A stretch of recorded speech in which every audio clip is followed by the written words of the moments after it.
ਸਤਿ ਸ਼੍ਰੀ ਅਕਾਲ, ਨਮਸਕਾਰ ਤੇ ਆਦਾਬ। मैं हाँ हरजिंद कौर मांगड़ ते तुसीं देख रहे इंडोज टीवी। स्वागत है जी सारिਆਂ ਦਾ। डेली बुलेटिन की शुरुआत करते हैं जी।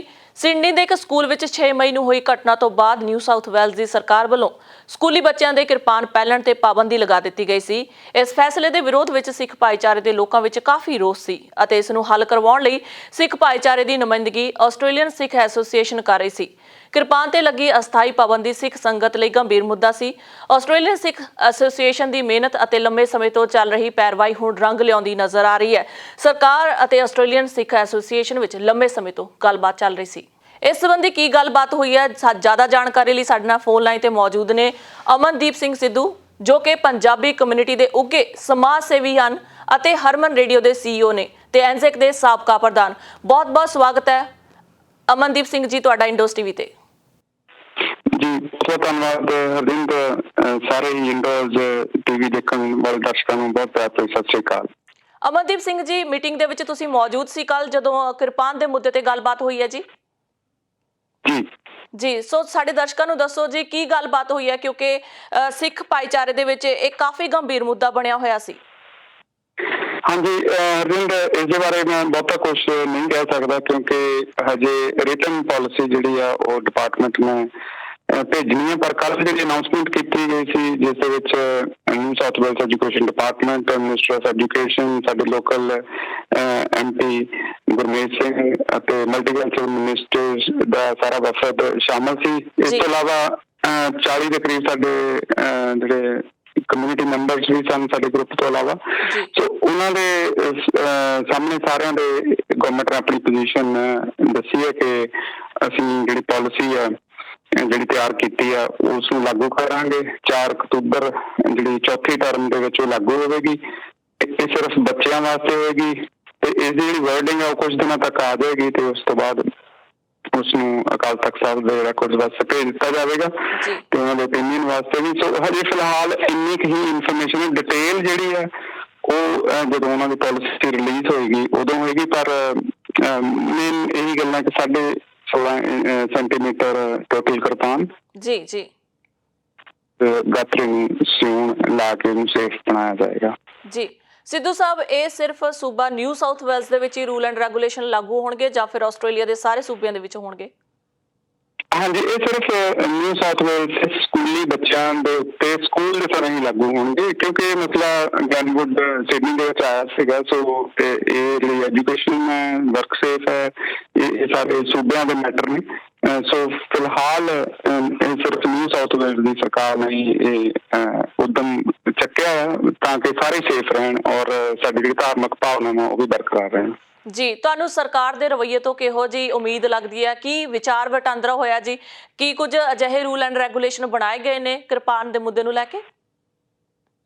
ਹਾਂਜੀ, ਦੇਖੋ ਪਹਿਲਾਂ ਤਾਂ ਟੈਂਪਰੇਰੀ ਬੈਨ ਚੱਲ ਰਿਹਾ, ਉਹ ਤਾਂ ਬੈਨ ਹੀ ਕਰ ਰਿਹਾ ਸੀ। ਪਰ ਜੇ ਸਰਕਾਰ ਆਪਣੀ ਸੂਝ-ਬੂਝ ਨਾ ਦਿਖਾਉਂਦੀ, ਸਾਡੇ ਭਾਈਚਾਰਾ ਆਪਣੀ ਸੂਝ-ਬੂਝ ਨਾ ਦਿਖਾਉਂਦਾ, ਸਿੱਖ ਜਗਤ ਨਾ ਇਕੱਠਾ ਹੁੰਦਾ ਤਾਂ ਇਹ ਪਰਮਾਨੈਂਟ ਬੈਨ ਦੇ ਵਿੱਚ ਚਲੇ ਜਾਣਾ ਸੀ, ਜਿਹੜਾ ਸਰਕਾਰ ਖੁਦ ਵੀ ਨਹੀਂ ਸੀ ਚਾਹੁੰਦੀ। ਪਰ ਪਰਮਾਤਮਾ ਦੀ ਬੜੀ ਮਿਹਰ ਹੋਈ ਹੈ ਕਿ ਸਾਰੇ ਪਾਸੇ ਸਮੱਤ ਬਖਸ਼ੀ ਹੈ, ਵਿਵੇਕ ਬੁੱਧ ਬਖਸ਼ੀ ਹੈ ਔਰ ਇਸ ਨੂੰ ਹੱਲ ਕਰ ਲਿਆ ਗਿਆ ਔਰ ਸਾਰੇ ਇਹਦੇ ਵਿੱਚ ਖੁਸ਼ ਨੇ। ਜੀ ਸਿੱਧੂ ਸਾਹਿਬ, ਡਿਬੇਟ ਵੱਲ ਨਹੀਂ ਜਾਣਾ ਚਾਹੁੰਦੀ ਹਾਂ, ਪਰ ਇੱਕ ਗੱਲ ਜ਼ਰੂਰ ਇੱਥੇ ਮੈਂਸ਼ਨ ਕਰਨਾ ਚਾਹੁੰਦੀ ਹਾਂ ਕਿ ਲੋਕੀ ਆਪਣਾ ਕਾਫੀ ਤਰਕ ਦੇ ਰਹੇ ਸਨ ਕਿਰਪਾਨ ਦੇ ਮੁੱਦੇ ਨੂੰ ਲੈ ਕੇ ਕਿ ਬੈਨ ਹੋਣਾ ਚਾਹੀਦਾ ਕਿਉਂਕਿ ਬੱਚਿਆਂ ਦੀ ਜਿਹੜੀ ਆਪਾਂ ਕਹਿ ਲਈਏ ਕਿ ਸਿਹਤ ਹੈ ਜਾਂ ਫਿਰ ਉਹਨਾਂ ਦੇ ਮਨੋਬਲ ਹੈ ਜਾਂ ਅੱਗੇ ਜਾ ਕੇ ਝਗੜੇ ਨਾ ਹੋਣ ਜਾਂ ਕੋਈ ਨੁਕਸਾਨ ਨਾ ਹੋਵੇ, ਇਸ ਕਰਕੇ ਜਿਹੜਾ ਬੈਨ ਆ ਲੋਕ ਕਾਫੀ ਇਹਦੇ ਹੱਕ ਦੇ ਵਿੱਚ ਵੀ ਸਨ ਕਿ ਬੈਨ ਲੱਗਿਆ ਹੋਣਾ ਚਾਹੀਦਾ। ਪਰ ਸਿੱਖ ਜਿਹੜੇ ਭਾਈਚਾਰਾ ਸੀ ਉਹਨਾਂ ਨੇ ਕਿਹਾ ਕਿ ਸਾਡੀ ਭਾਵਨਾਵਾਂ ਨੂੰ ਠੇਸ ਪਹੁੰਚਦੀ ਹੈ, ਕਿਸੇ ਨਾ ਕਿਸੇ ਤਰੀਕੇ ਨਾਲ ਹੱਲ ਕੀਤਾ ਜਾਵੇ। ਸੋ ਇਸ ਬਾਰੇ ਤੁਹਾਡਾ ਕੀ ਕਹਿਣਾ ਜੀ? ਮੇਰਾ ਖਿਆਲ ਇਹ ਕਹਿਣਾ ਠੀਕ ਨਹੀਂ ਕਿ ਬੈਨ ਲੱਗਿਆ ਹੋਣਾ ਚਾਹੀਦਾ। ਦੇਖੋ, ਮੈਂ ਖੁਦ ਅੰਮ੍ਰਿਤਧਾਰੀ ਨਹੀਂ ਹਾਂ, ਪਰ ਕਾਫੀ ਦੇਰ ਤੋਂ 1998 ਤੋਂ ਮੈਂ ਗੁਰੂ ਗ੍ਰੰਥ ਸਾਹਿਬ ਦਾ ਅਧਿਐਨ ਕਰ ਰਿਹਾ, ਗੁਰੂ ਸਾਹਿਬ ਨਾਲ ਜੁੜਿਆ ਹੋਇਆ, ਭਾਵਨਾ ਨਾਲ ਇਤਿਹਾਸ ਬਹੁਤ ਪੜ੍ਹਿਆ ਹੋਇਆ। ਮੈਂ ਖੁਦ ਉਸ ਉਮਰੇ ਅੰਮ੍ਰਿਤ ਨਹੀਂ ਸੀ ਛਕ ਸਕਿਆ, ਪਰ ਬੱਚੇ ਛਕ ਰਹੇ ਨੇ ਅੰਮ੍ਰਿਤ ਜਦੋਂ 10 ਸਾਲ ਦੇ, 8 ਸਾਲ ਦੇ, 12 ਸਾਲ ਦੇ। ਇਹ ਕੋਈ ਨਵੀਂ ਗੱਲ ਨਹੀਂ ਹੈ ਕਿ ਇੰਡੀਆ ਦੇ ਵਿੱਚ ਨੋਰਮਲ ਹੈ ਬੱਚਿਆਂ ਦਾ 10-12 ਸਾਲ ਦਾ ਅੰਮ੍ਰਿਤ ਛਕਣਾ। ਤੇ ਹਾਂ, ਕਈ ਪਰਿਵਾਰ ਜਿਹੜੇ ਅੰਮ੍ਰਿਤ ਬੈਕਗਰਾਊਂਡ 'ਚ ਨਹੀਂ ਹੁੰਦੇ ਤੇ ਉਹਨਾਂ ਨੂੰ ਇਹਨਾਂ ਦੀ ਭਾਵਨਾਵਾਂ ਨੂੰ ਨਹੀਂ ਪਤਾ ਹੁੰਦਾ, ਸੋ ਉਹਨਾਂ ਵੱਲੋਂ ਇਹੋ ਜਿਹੀ ਬਿਆਨਬਾਜ਼ੀ ਹੁੰਦੀ ਆ ਜਿਹੜੀ ਕਿ ਅਨਫੋਰਚੂਨੇਟ ਆ। ਪਰ ਇਹ ਅੰਮ੍ਰਿਤਧਾਰੀ ਦੇਖੋ ਨਾ, ਪਰਿਵਾਰ ਆ, ਉਹ ਪਰਿਵਾਰ ਦਾ ਤਰ੍ਹਾਂ ਪੀੜ੍ਹੀ ਬਾਅਦ ਪੀੜ੍ਹੀ ਚੱਲੀ ਜਾਂਦੀ ਉਹਨਾਂ ਦੀ, ਹਨਾ, ਕਈ ਪੀੜ੍ਹੀਆਂ ਤੋਂ ਅੰਮ੍ਰਿਤ ਉਹਨਾਂ ਦੇ ਉਹਦੇ ਜਨਮ ਤੋਂ ਹੀ ਪਾਲ ਦਿੰਦੇ ਨੇ, ਜਨਮ ਤੋਂ ਹੀ, ਸੋ ਉਹਨਾਂ ਵਾਸਤੇ ਤਾਂ ਨੈਚੁਰਲ ਚੀਜ਼ ਹੈ। ਸੋ ਇਸ ਕਰਕੇ ਜਦ ਤੱਕ ਅਸੀਂ ਆਪ ਹੀ ਅੰਮ੍ਰਿਤ ਨੂੰ ਮਨਾਉਂਦੇ, ਅਸੀਂ ਉਹਦੇ ਬਾਰੇ ਬਿਆਨ ਨਹੀਂ ਦੇ ਸਕਦੇ, ਗਲਤ ਗੱਲਾਂ ਨੇ ਜੀ। ਗੱਲ ਕਰਦੇ ਹਾਂ ਜੀ ਪੰਜਾਬ, ਪੰਜਾਬੀ ਤੇ ਧਰਮ ਦੇ ਨਾਲ ਜੁੜੀ ਹੋਈ ਸੈਂਸਸ 2021 10 ਅਗਸਤ ਨੂੰ ਹੋਣ ਜਾ ਰਿਹਾ ਜੀ। ਸਿਰਫ 4 ਦਿਨ ਰਹਿ ਗਏ ਨੇ, ਅੱਜ 6 ਅਗਸਤ ਹੋ ਚੁੱਕਿਆ। ਸੋ ਬੜੇ ਜ਼ੋਰਾਂ ਸ਼ੋਰਾਂ ਦੇ ਨਾਲ ਹਰ ਕੋਈ ਆਪਣੇ ਫਰਜ਼ ਨੂੰ ਪਹਿਚਾਣਦਾ ਹੋਇਆ ਇਸ ਬਾਰੇ ਪ੍ਰਚਾਰ ਕਰ ਰਿਹਾ। ਤੁਸੀਂ ਵੀ ਉੱਘੇ ਸਮਾਜ ਸੇਵੀ ਹੋ, ਪੰਜਾਬੀਅਤ ਦੇ ਨਾਲ ਬਹੁਤ ਸਮੇਂ ਤੋਂ ਤੁਸੀਂ ਰਾਬਤਾ ਰੱਖਿਆ ਹੋਇਆ, ਤੁਸੀਂ ਬਹੁਤ ਜ਼ਿਆਦਾ ਜਿਹੜੇ ਸਮਾਜ ਸੇਵੀ ਕੰਮ ਹੁੰਦੇ ਨੇ ਹਮੇਸ਼ਾ ਅੱਗੇ ਹੁੰਦੇ ਹੋ। ਸੋ ਸਾਡੇ ਦਰਸ਼ਕਾਂ ਨੂੰ ਆਪਣੇ ਵੱਲੋਂ ਕੋਈ ਸੁਨੇਹਾ ਦੇਣਾ ਚਾਹੋਗੇ 10 ਅਗਸਤ ਦੇ ਲਈ? 10 ਅਗਸਤ ਨੂੰ ਮਰਦਮਸ਼ੁਮਾਰੀ ਹੋ ਰਹੀ ਹੈ ਔਰ ਇਹ ਜ਼ਰੂਰੀ ਹੁੰਦਾ ਹੈ ਆਸਟ੍ਰੇਲੀਆ ਦੇ ਵਿੱਚ, ਤਕਰੀਬਨ ਸਾਰੇ ਦੁਨੀਆ 'ਚ ਜ਼ਰੂਰੀ ਹੁੰਦਾ, ਕਿਉਂਕਿ ਇਹਦੇ ਵਿੱਚ ਜਿਹੜੇ ਅੰਕੜੇ ਇਕੱਠੇ ਕੀਤੇ ਜਾਣੇ ਹੁੰਦੇ ਆ, ਉਸ ਦੇ ਵਿੱਚ ਆਉਣ ਵਾਲੇ 5 ਸਾਲ ਜਾਂ 4 ਸਾਲ ਦੇ ਵਿੱਚ ਪਾਲਿਸੀਜ਼ ਬਣਾਉਣੀਆਂ ਹੁੰਦੀਆਂ ਸਰਕਾਰ ਨੇ, ਦੇਖ ਕੇ ਵੀ ਕਿੰਨੇ ਲੋਕ ਕਿੱਥੇ ਰਹਿ ਰਹੇ ਨੇ, ਉਹਨਾਂ ਨੂੰ ਕਿੰਨੀਆਂ ਸੜਕਾਂ ਦੀ ਲੋੜ ਹੈ, ਕਿੰਨੇ ਸਕੂਲਾਂ ਦੀ ਲੋੜ ਹੈ, ਉਹਨਾਂ ਦੀ ਬੋਲੀ ਕੀ ਹੈ, ਉਹਨਾਂ ਨੂੰ ਸਰਵਿਸਿਜ਼ ਕਿੱਦਾਂ ਮਿਲਣ, ਉਹਨਾਂ ਦੀ ਇਨਕਮ ਕੀ ਹੈ, ਤਾਂ ਕਿ ਉਸ ਹਿਸਾਬ ਨਾਲ ਉਹਨਾਂ ਰਿਸੋਰਸਿਜ਼ ਅਲਾਟ ਕੀਤੇ ਜਾ ਸਕਣ। ਹੁਣ ਉਹ ਤੁਸੀਂ ਅੱਜ ਵੀ ਫਾਰਮ ਭਰ ਸਕਦੇ ਹੋ, ਆਨਲਾਈਨ 10 ਤਰੀਕ ਨੂੰ ਵੀ ਭਰ ਸਕਦੇ ਹੋ, ਇਹ ਜ਼ਰੂਰੀ ਆ। ਮੈਂ ਬਸ ਇੱਥੇ ਇਹੀ ਕਹਿਣਾ ਚਾਹਾਂਗਾ ਕਿ ਓਨੈਸਟਲੀ ਬਿਲਕੁਲ ਮਤਲਬ ਤਰੀਕੇ ਨਾਲ ਫਾਰਮ ਭਰੋ ਜੋ ਸਹੀ ਇਨਫੋਰਮੇਸ਼ਨ ਹੈ, ਜਿਸ ਦੇ ਵਿੱਚ ਤੁਹਾਡੀ ਇਨਕਮ ਵੀ ਆ ਜਾਂਦੀ ਹੈ, ਤੁਹਾਡੇ ਘਰ 'ਚ ਕਿੰਨੇ ਬੰਦੇ ਰਹਿ ਰਹੇ ਨੇ ਉਹ ਵੀ ਆ ਜਾਂਦੀ ਹੈ, ਔਰ ਸਾਰਿਆਂ ਨਾਲੋਂ ਵੱਡੀ ਗੱਲ ਹੈ ਕਿ ਤੁਹਾਡੀ ਬੋਲੀ ਕੀ ਹੈ, ਤੁਹਾਡਾ ਧਰਮ ਕੀ ਹੈ, ਤੁਹਾਡੀ ਐਂਸੈਸਟਰੀ ਕੀ ਹੈ, ਇਹ ਵੀ ਤੁਸੀਂ ਭਰਨੀ ਹੁੰਦੀ ਆ।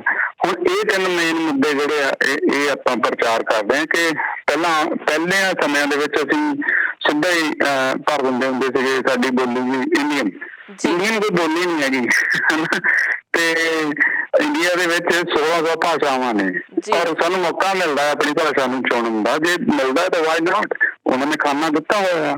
ਸੋ ਸਾਡੀ ਮੈਂ ਤਾਂ ਇਹੀ ਕਹਾਂਗਾ ਕਿ ਜਿਹੜੇ ਸਾਰੇ ਪੰਜਾਬ ਦੇ ਰਹਿਣ ਵਾਲੇ ਨੇ, ਚਾਹੇ ਉਹ ਲਹਿੰਦੇ ਦੇ ਹੋਣ, ਚਾਹੇ ਉਹ ਚੜ੍ਹਦੇ ਦੇ ਹੋਣ, ਤੇ ਮਹਾ ਪੰਜਾਬ ਜਿੱਥੇ ਹਰਿਆਣਾ ਹਿਮਾਚਲ ਵੀ ਆ ਜਾਂਦਾ, ਪਾਰਟ ਆਫ ਰਾਜਸਥਾਨ ਵੀ ਆ ਜਾਂਦਾ ਆ, ਤੇ ਉਹ ਤਾਂ ਪੰਜਾਬੀ ਨੇ ਸਾਰੇ, ਸੋ ਉਹਨਾਂ ਨੂੰ ਪੰਜਾਬੀ ਹੀ ਭਰਨੀ ਚਾਹੀਦੀ, ਆਪਣੀ ਐਂਸੈਸਟਰੀ ਵੀ ਤੇ ਆਪਣੀ ਬੋਲੀ ਵੀ।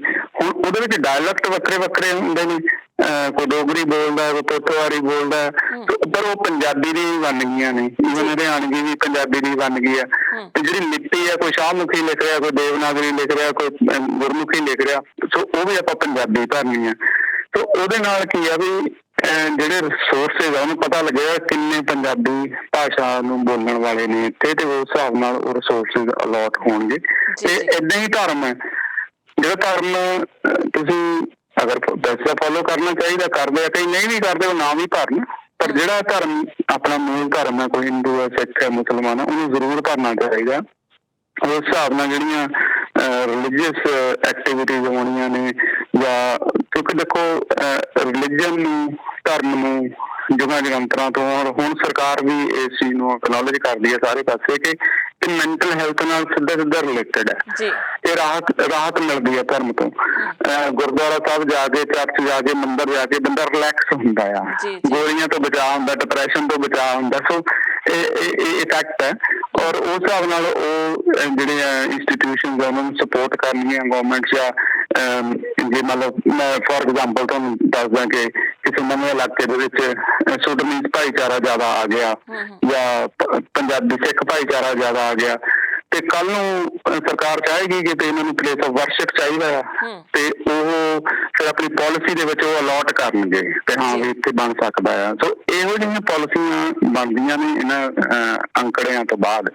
ਇਹਦੇ ਵਿੱਚ ਕੋਈ ਪ੍ਰੋਫਾਈਲਿੰਗ ਨਹੀਂ ਹੁੰਦੀ, ਕਈ ਲੋਕ ਡਰਦੇ ਨੇ ਅਸੀਂ ਜੀ ਆਪਣੀ ਜਾਣਕਾਰੀ ਨਹੀਂ ਦੇਣੀ, ਉਹ ਨਹੀਂ ਦੇਣੀ, ਉਹਨਾਂ ਨੂੰ ਸ਼ਾਇਦ ਇਹ ਨਹੀਂ ਪਤਾ, ਉਹਨਾਂ ਨੂੰ ਪਹਿਲਾਂ ਹੀ ਪਤਾ ਹੈ ਸਾਰੀ ਜਾਣਕਾਰੀ ਆਲਮੋਸਟ, ਤੇ ਪਰ ਉਹ ਸਿਰਫ ਜਾਣਨਾ ਚਾਹੁੰਦੇ ਆ, ਇੱਕ ਓਵਰਆਲ ਪਿਕਚਰ ਸਨੈਪਸ਼ਾਟ ਲੈਣਾ ਚਾਹੁੰਦੇ ਇੱਕ ਦਿਨ ਦੀ, ਤੇ ਅੱਜ ਕੀ ਸੀਗਾ, ਅੱਜ ਕੌਣ ਕਿੱਥੇ ਸੀਗਾ।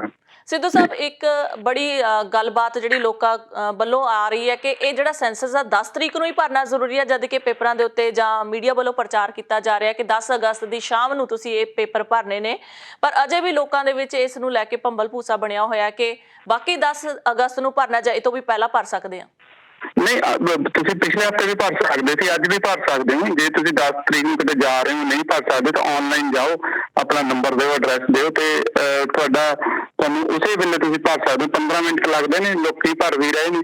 ਪਰ ਉਹ ਜਿਹੜੇ ਅੰਕੜੇ ਭਰਨੇ ਨੇ ਨਾ, ਉਹ ਤੁਸੀਂ 10 ਤਰੀਕ ਨੂੰ ਭਰਨੇ। ਮਤਲਬ ਅੱਜ 6 ਤਰੀਕ ਹੋਈ ਹੈ, ਮਤਲਬ 5 ਤਰੀਕ ਹੋਈ, 6 ਤਰੀਕ ਹੋਈ ਹੈ, ਉਹਦੇ ਵਿੱਚ ਤੁਸੀਂ ਇਹ ਭਰਨਾ ਕਿ 10 ਤਰੀਕ ਨੂੰ ਤੁਹਾਡੇ ਘਰ ਦੇ ਵਿੱਚ ਕਿੰਨੇ ਲੋਕ ਹੋਣਗੇ। ਪਤਾ ਹੀ ਹੁੰਦਾ, ਘਰ ਦੇ ਵਿੱਚ ਆਪਾਂ 4 ਬੰਦੇ ਆ, 6 ਬੰਦੇ ਆ, ਹਨਾ। ਤੇ ਬਸ ਇਹ 2-3 ਚੀਜ਼ਾਂ ਹੀ ਜਿਹੜੀਆਂ ਇਹ ਕਹਿਣਾ ਵੀ 10 ਤਰੀਕ ਨੂੰ ਸਾਡੇ ਘਰ ਇੰਨੇ ਬੰਦੇ ਹੋਣਗੇ, ਪ੍ਰਾਹੁਣੇ ਆਣਗੇ ਜਾਂ ਅਸੀਂ ਕਿਤੇ ਜਾਵਾਂਗੇ, ਹਨਾ। ਤੇ ਬਾਕੀ ਸਾਰੀ ਜਾਣਕਾਰੀ ਉਹ ਨਾਰਮਲ ਹੀ ਹੈ ਸਾਰੀ ਜੀ।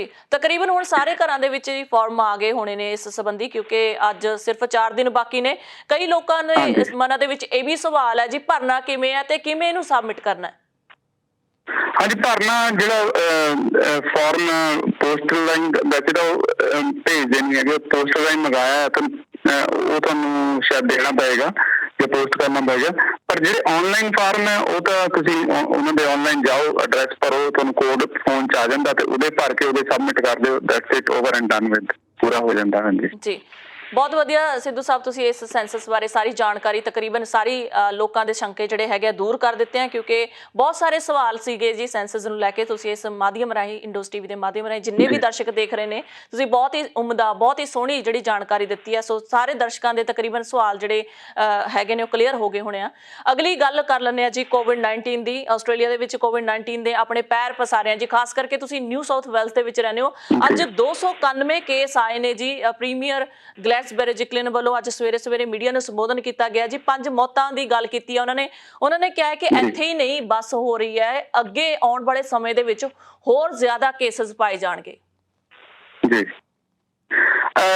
ਅਨਫੋਰਚੂਨੇਟ ਹੈ ਇਹ ਪਹਿਲੀ ਵਾਰੀ ਇਸ ਤਰ੍ਹਾਂ ਨਿਊ ਸਾਊਥ ਵੇਲਸ ਪਹਿਲਾਂ ਕਾਫੀ ਕੰਟਰੋਲ ਰਿਹਾ ਹੈ ਇੱਥੇ ਨਿਊ ਸਾਊਥ ਵੇਲਸ ਦੇ ਵਿੱਚ, ਤੇ ਸਰਕਾਰ ਕਾਫੀ ਐਕਟਿਵ ਰਹੀ ਹੈ।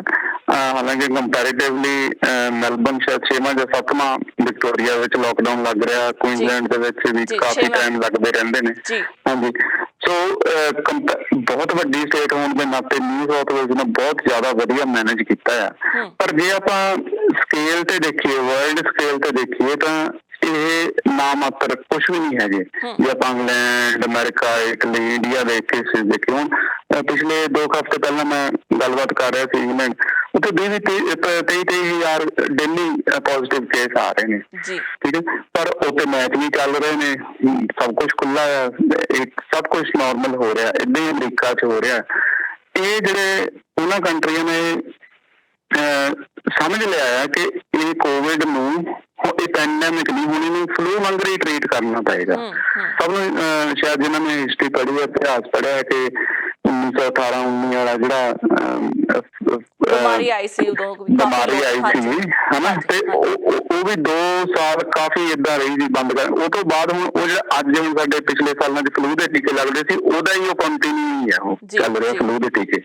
ਸੋ ਇਹ ਕਦੇ ਵੀ ਹਟਣੀ ਨਹੀਂ ਹੈਗੀ। ਏਦਾਂ ਨਹੀਂ ਵੀ ਕੋਵਿਡ ਬਿਲਕੁਲ ਹੀ ਖਤਮ ਹੋ ਗਿਆ ਕਰੋਨਾ। ਇਹ ਹੁਣ ਪਾਰਟ ਆਫ ਦ ਸੋਸਾਇਟੀ ਬਣਨੀ ਹੈ, ਰਹਿਣੀ ਹੈ। ਹਰੇਕ ਸਾਲ ਇਹਦੇ ਟੀਕੇ, ਫਲੂ ਤੇ ਟੀਕੇ ਲੱਗਣੇ ਪੈਣੇ ਆ, ਔਰ ਇਹ ਹੋਣਾ ਵੀ ਹੈ। ਔਰ ਇਹਦੇ ਵਿੱਚੋਂ ਏਦਾਂ ਕਹਿ ਲਓ, ਜਿੱਦਾਂ ਫਲੂ ਨਾਲ ਬਹੁਤ ਲੋਕੀ ਮਰਦੇ ਨੇ, ਉਹ ਨਾਰਮਲ ਚੀਜ਼ ਹੋ ਗਈ ਆ। ਉਹ ਜਿੱਦਾਂ ਮਤਲਬ ਲੱਖ ਦੇ ਵਿੱਚੋਂ 500 ਬੰਦਾ ਮਰਦਾ। ਤੇ ਏਦਾਂ ਹੀ ਇਹ ਵੀ ਜਿਹਨਾਂ ਦਾ ਇਮਿਊਨ ਸਿਸਟਮ ਡਾਊਨ ਹੈ, ਕੋਵਿਡ ਵੀ ਉਸੇ ਅੰਕੜਿਆਂ ਦੇ ਵਿੱਚ ਆ ਜਾਣਾ। ਇਹ ਦੇਸ਼ਾਂ ਨੂੰ ਇਹ ਚੀਜ਼ਾਂ ਸਿੱਖਣੀਆਂ ਹੀ ਪੈਣੀਆਂ, ਇਹ ਮੰਨਣਾ ਹੀ ਪੈਣਾ, ਹਾਂ ਬਈ ਇਹ ਹੁਣ ਇੱਕ ਨਾਰਮਲ ਲਿਵਿੰਗ ਬਣ ਗਈ ਆ। ਏਦਾਂ ਨੂੰ ਤੇ ਇੱਕ ਕੇਸ ਨਿਕਲਿਆ, ਸਾਰੀ ਸਟੇਟ ਬੰਦ ਕਰ ਦਿੱਤੀ। That's not going to happen. ਉਹਦੇ ਨਾਲ ਕੀ ਹੈ, ਬੰਦੇ ਕੋਵਿਡ ਨਾਲ ਤਾਂ ਨਹੀਂ ਮਰਨਗੇ, ਪਰ ਮੈਂਟਲ ਇਸ਼ੂ ਜਾਂ ਹੋਰ ਸਟ੍ਰੈਸਾਂ ਨਾਲ ਉਹ ਜ਼ਿਆਦਾ ਮਰਨ ਦੀ, ਕਿਉਂਕਿ ਮਹੀਨੇ 1.5 ਮਹੀਨੇ ਦਾ ਲੋਕਡਾਊਨ ਜਾਰੀ ਹੈ ਜੀ ਨਿਊ ਸਾਊਥ ਵੇਲਸ ਦੇ ਵਿੱਚ। ਖਾਸ ਕਰਕੇ ਜੇਕਰ ਝਾਤ ਮਾਰੀ ਜਾਵੇ ਕੁਈਨਜ਼ਲੈਂਡ ਦੇ ਵਿੱਚ, ਤਾਂ ਇੱਥੇ ਹਫ਼ਤੇ ਜਾਂ 3 ਦਿਨਾਂ ਦਾ ਲੋਕਡਾਊਨ ਹੁੰਦਾ ਹੈ, ਜਾਂ ਫਿਰ ਏਦਾਂ ਹੀ ਵਿਕਟੋਰੀਆ ਦੇ ਵਿੱਚ ਵੀ ਗੱਲ ਕੀਤੀ ਜਾਵੇ ਤਾਂ ਹਫ਼ਤੇ ਜਾਂ 1.5 ਹਫ਼ਤੇ ਦਾ। ਪਰ ਨਿਊ ਸਾਊਥ ਵੇਲਸ ਦੇ ਵਿੱਚ 1.5 ਮਹੀਨੇ ਦਾ, ਇਹ ਬਹੁਤ ਹੀ ਜ਼ਿਆਦਾ ਕਿਤੇ ਨਾ ਕਿਤੇ ਮੈਂਟਲੀ ਜਿਹੜੀ ਸਥਿਤੀ ਨੂੰ ਸਮਝਣਾ ਪੈਣਾ ਜੀ ਸਰਕਾਰ ਨੂੰ ਵੀ, ਤੇ ਲੋਕ ਵੀ ਮੁਜ਼ਾਹਰੇ ਕਰ ਰਹੇ ਨੇ, ਅੰਦੋਲਨ ਕਰ ਰਹੇ ਨੇ, ਹੈ ਨਾ। ਇਹਦਾ ਦੇਖੋ, ਇਹ लॉकडाउन हल नहीं हैगा, मतलब ये सारे पता भी लॉकडाउन करना हल नहीं हैगा। तुसीं थोड़े टाइम लिए रोक सकते थे, पर जे लगातार हो रहा दूसरे देशों च की हो रहा वो भी ट्रेंड देखने पैने हैं।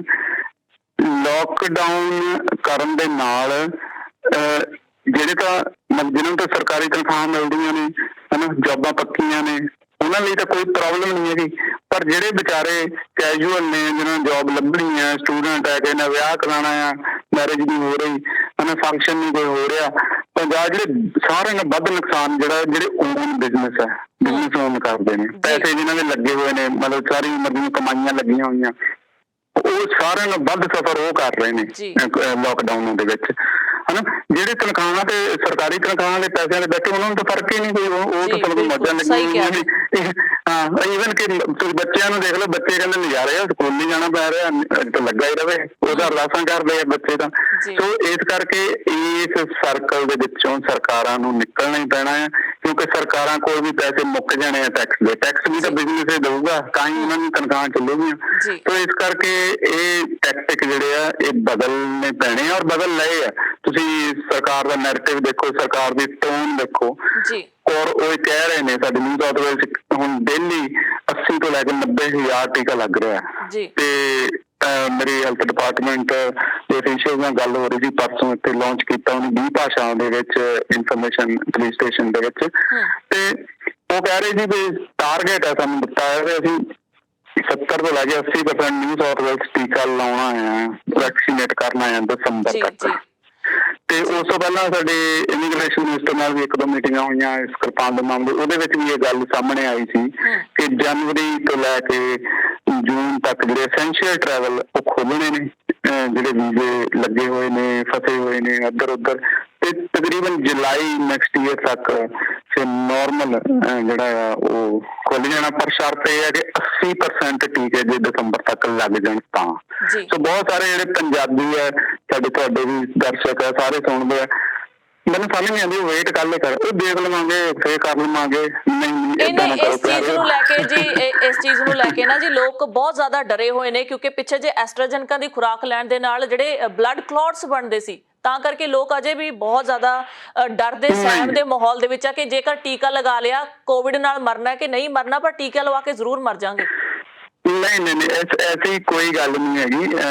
ਐਸਟਰਾਜੈਨੇਕਾ ਦੇ ਟੀਕੇ ਬਹੁਤ ਲੱਗੇ ਨੇ, ਸਾਨੂੰ ਜਾਣਦੇ ਨੇ, ਉਹਨਾਂ ਦੇ ਲੱਗੇ ਨੇ। ਦੇਖੋ ਸ਼ਾਇਦ ਜਿਹਨੇ ਟੀਕੇ ਲਾਏ ਉਹਨੂੰ ਤਾਂ ਪਤਾ ਹੋਗਾ, ਅਸੀਂ ਵੀ ਸਾਡੇ ਵੀ ਦੋਨੋਂ ਡੋਜ਼ ਲੱਗ ਗਏ ਨੇ, ਫਾਈਜ਼ਰ ਦੇ ਚਲੋ ਸਾਡੇ ਲੱਗ ਗਏ ਨੇ ਕੁਦਰਤੀ ਤੌਰ ਤੇ, ਪਰ ਜਦੋਂ ਲੱਗਦੇ ਨੇ ਉਹ ਤੁਹਾਡਾ ਪੂਰਾ ਕੇਅਰ ਕਰਦੇ ਨੇ, ਉਹ ਪੁੱਛਦੇ ਨੇ, ਤੁਹਾਡੀ ਮੈਡੀਕਲ ਹਿਸਟਰੀ ਦੇਖਦੇ ਨੇ, ਜੇ ਉਹ ਨਹੀਂ ਤੁਹਾਨੂੰ ਐਸਟਰਾਜੈਨੇਕਾ ਨਹੀਂ ਸੂਟ ਕਰਨ ਨਹੀਂ ਲਾਉਂਦੇ ਉਹ, ਠੀਕ ਹੈ, ਤੇ ਫਿਰ ਉਹ ਤੋਂ ਬਾਅਦ ਦੇਖੋ ਟੀਕਾ ਲਾ ਕੇ 15-20 ਮਿੰਟ ਤੁਹਾਨੂੰ ਮੋਨੀਟਰ ਕਰਦੇ ਨੇ, ਠੀਕ ਹੈ, ਤੁਹਾਡਾ ਟੈਂਪਰੇਚਰ ਆਉਂਦਾ, ਪੁੱਛਦੇ ਨੇ ਹਾਲ ਹਨਾ, ਤੇ ਇਹੋ ਜਿਹੀ ਕੋਈ ਗੱਲ ਨਹੀਂ ਹੈਗੀ। ਹੁਣ ਮੈਂ 2-3 ਕੇਸ ਇਹੋ ਜਿਹੇ ਜਾਣਦਾ, ਮੇਰੇ ਦੋਸਤ ਨੇ ਹਨਾ, ਉਹਨਾਂ ਨੂੰ ਬੁਖਾਰ ਚੜਿਆ ਘਰੇ ਆ ਕੇ, ਤੇ ਕੋਈ ਪ੍ਰੋਬਲਮ ਨਹੀਂ, ਉਹ ਡਾਕਟਰ ਦੇ ਗਏ, ਉਹਨਾਂ ਦੀ ਕੇਅਰ ਕੀਤੀ। ਬੁਖਾਰ ਦੇਖੋ ਇੰਡੀਆ ਵੀ ਜਦ ਲੋਦਾ ਲਾਉਂਦੇ ਸੀ ਬੱਚਿਆਂ ਨੂੰ ਚੜ੍ਹਦਾ ਸੀ, ਤੇ ਇਹ ਵੀ ਚੜ੍ਹਦਾ ਆ। ਤੇ ਮੇਰਾ ਖਿਆਲ ਕਿ ਜਿਹੜਾ ਪੰਜਾਬੀਆਂ ਨੂੰ ਜਾਂ ਸਾਡੇ ਦਰਸ਼ਕ ਉਹਨਾਂ ਨੂੰ ਟੀਕਾ ਛੇਤੀ ਤੋਂ ਛੇਤੀ ਲਵਾ ਲੈਣਾ ਚਾਹੀਦਾ ਹੈ, ਕਿਉਂਕਿ ਆਉਣ ਵਾਲਾ ਟਾਈਮ ਇਹ ਹੈ ਕਿ ਜਿੰਨਾ ਜ਼ਰੂਰੀ ਆਸਟ੍ਰੇਲੀਆ ਜਾਂ ਕਿਸੇ ਦੇਸ਼ ਦਾ ਪਾਸਪੋਰਟ ਹੈ, ਉਨਾ ਜ਼ਰੂਰੀ ਵੈਕਸੀਨੇਸ਼ਨ ਦਾ ਪਾਸਪੋਰਟ ਹੋਏਗਾ। ਕਿਉਂਕਿ ਇਹ ਗੱਲ ਮਿਨਿਸਟਰ ਕਲੀਅਰ ਕਰ ਚੁੱਕੇ ਆ, ਮੀਟਿੰਗ ਦੇ ਵਿੱਚ ਵੀ ਕੀਤੀ ਸੀ, ਸਾਰੀ ਕਮਿਊਨਿਟੀ ਦੀ ਇਮੀਗ੍ਰੇਸ਼ਨ ਮਿਨਿਸਟਰ ਨੇ ਮੀਟਿੰਗ ਸੱਦੀ ਸੀ 1.5 ਮਹੀਨੇ ਪਹਿਲਾਂ। ਤੇ ਜਿਹਦੇ ਪਹਿਲੀ ਗੱਲ ਤਾਂ ਏਅਰਲਾਈਨਾਂ ਨੇ ਚੜ੍ਹਨ ਨਹੀਂ ਦੇਣਾ ਜਹਾਜ਼ ਕਿਸੇ ਨੂੰ ਵੀ ਬਿਨਾਂ ਟੀਕੇ ਤੋਂ, ਏਅਰਲਾਈਨਾਂ ਦੀ ਪਾਲਿਸੀ ਬਣ ਗਈ ਹੈ ਆਲਮੋਸਟ। ਤੇ ਜੇ ਬੰਦਾ ਕੋਈ ਚਲੇ ਵੀ ਜਾਵੇ ਬਾਹਰ ਬਿਨਾਂ ਟੀਕੇ ਵਾਲਾ, ਤੇ ਆਸਟ੍ਰੇਲੀਆ ਵਾਲਿਆਂ ਨੇ ਉੱਤਰ ਨਹੀਂ ਦੇਣਾ ਮੁੜ ਕੇ ਜਦ ਤੱਕ ਉਹਦੇ 2 ਟੀਕੇ ਨਹੀਂ ਲੱਗੇ ਹੋ। ਬਿਲਕੁਲ। ਸੋ ਇਹ ਮਸਟ ਹੈ, ਇਹਦੇ ਵਿੱਚ ਕੋਈ ਏਦਾਂ ਦੀ ਸ਼ੱਕ ਗਿਲਾ ਕਰਨ ਦੀ ਲੋੜ ਨਹੀਂ, ਕਿਉਂਕਿ ਦੇਖੋ ਜੇ ਮਾੜੀ ਮੋਟੀ ਹੇਰਾਫੇਰੀ ਕੋਈ ਕਰਦਾ ਹੈ, ਗਲਤ ਗੱਲ ਹੁੰਦੀ ਹੈ, ਉਹ ਛੋਟੇ ਲੈਵਲ ਤੇ ਹੋ ਸਕਦੀ, ਜਦੋਂ ਸਾਰਾ ਦੇਸ਼ ਇਨਵੋਲਵ ਹੋਵੇ ਨਾ ਫਿਰ ਏਦਾਂ ਦੇ ਬਲੰਡਰ ਨਹੀਂ ਕੋਈ ਕਰਦਾ ਹੁੰਦਾ। ਸੋ ਇਸ ਕਰਕੇ ਆਪਣੇ ਫਾਇਦੇ ਲਈ, ਜਨ ਦੇ ਫਾਇਦੇ ਲਈ, ਜਨਤਾ ਦੇ ਫਾਇਦੇ ਲਈ ਆਪਾਂ ਨੂੰ ਜਿਹੜਾ ਹੈਲਥ ਐਡਵਾਈਸ ਹੈ ਉਹ ਫੋਲੋ ਕਰਨਾ ਚਾਹੀਦਾ ਹੈ। ਜੀ ਬਹੁਤ ਬਹੁਤ ਸ਼ੁਕਰੀਆ ਅਮਨਦੀਪ ਸਿੱਧੂ ਜੀ, ਸਾਰੀ ਜਾਣਕਾਰੀ ਦੇ ਲਈ ਧੰਨਵਾਦ ਤੁਹਾਡਾ ਜੀ। ਸ਼ੁਕਰੀਆ, ਥੈਂਕ ਯੂ। ਦਰਸ਼ਕੋ ਤੁਹਾਡੇ ਤੋਂ ਵੀ ਲੈਂਦੇ ਹਾਂ ਜੀ ਇਜਾਜ਼ਤ। ਨਵੀਆਂ ਤੇ ਤਾਜ਼ਾ ਖਬਰਾਂ ਲਈ ਦੇਖਦੇ ਰਹੋ ਇੰਡੋਜ਼ ਟੀਵੀ ਆਸਟ੍ਰੇਲੀਆ। ਧੰਨਵਾਦ।